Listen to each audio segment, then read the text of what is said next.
We should be empowering our local law enforcement.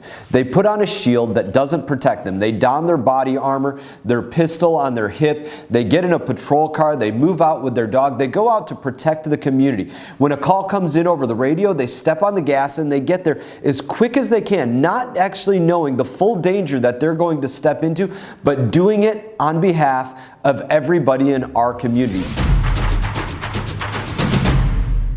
Hey everybody, as always, I hope that you've had a great week. I'm back in Washington, D.C. this week, probably back in Washington next week. As always, I have an update for you on what's going on in Congress. So first up, we got the latest inflation report. To nobody's surprise, it's still sky high at 7.1%. Now, anybody that has been to the grocery store knows that you're still paying for Joe Biden's policies, but it doesn't seem as though Joe Biden knows that. He celebrated the report as news that provides some optimism for the holiday season.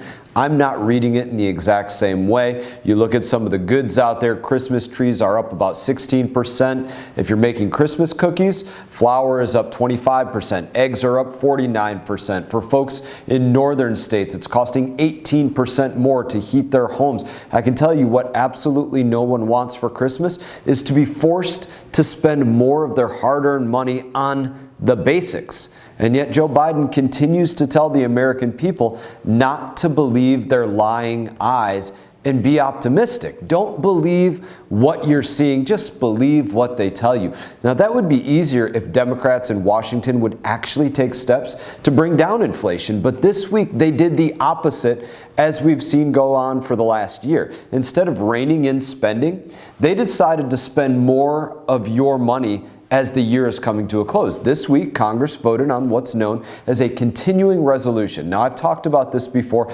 Congress is responsible for funding the government in its entirety. And when it fails to do so by September 1, that being the deadline, it passes a CR or a continuing resolution that keeps funding going at whatever those current levels are, but keeps it going until whatever the date on the bill says to keep it going until. Now, especially when inflation is running rampant, Congress should be doing everything possible to get that under control. That means debating every dollar, taking steps to lower our deficit, lower our spending, lower our debt, in turn, not just rubber stamping the same out of control plan. Congress gave itself a 1-week extension.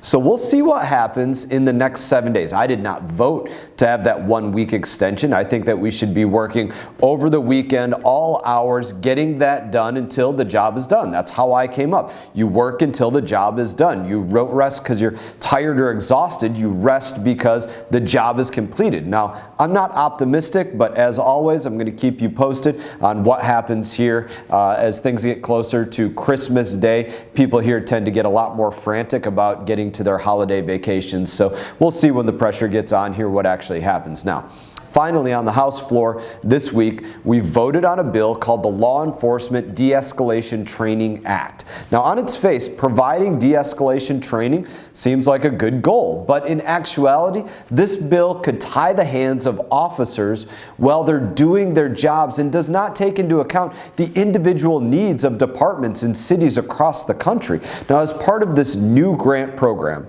officers will be required to submit a report to the Department of Justice every time they use a de-escalation technique, more administrative work for these departments. This creates a national standard that may not be right for every community. Not may not be right, will not be right for every single community. We should be empowering our local law enforcement. They put on a shield that doesn't protect them. They don their body armor, their pistol on their hip, they get in a patrol car, they move out with their dog, they go out to protect the community. When a call comes in over the radio, they step on the gas and they get there as quick as they can, not actually knowing the full danger that they're going to step into, but doing it on behalf of everybody in our community. Those are the individuals that we need to be empowering because they do everything possible to keep our communities safe. I couldn't salute them more. I couldn't be more proud of those individuals in that. It is an honor to serve you as we're moving into the holidays here. I hope that you have a great Christmas that you're preparing for.